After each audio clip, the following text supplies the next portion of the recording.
Friends, welcome to the Stations of the Cross. This station is Jesus stripped of his clothes.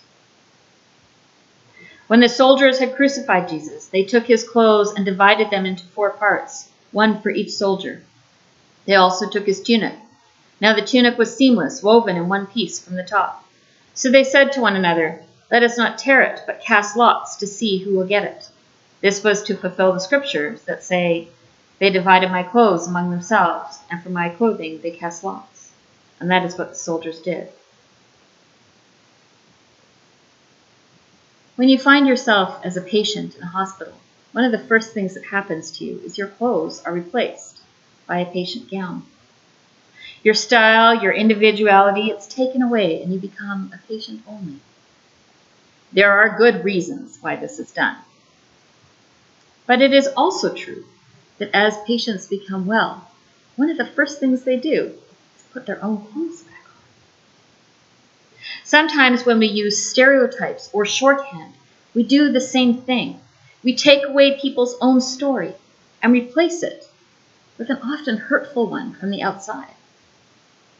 This pandemic has had its share of stereotyping. People use the phrase Chinese virus or make assumptions about how other cultures are dealing with the virus. The way that some have talked about it as a judgment for God, or the way that it has been dismissed as not my problem. All of this erases the truth that each person who is sick or dies or is worried or is working or who has lost their job, as much as possible, we try to avoid erasing people and rather see into their hearts so that we can see more and better. It is more difficult. It is worth it. Let us pray. Holy One, help us to truly see one another and not just what we want to see. Help us to be gentle and compassionate.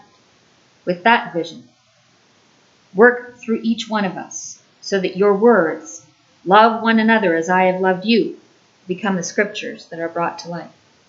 Amen.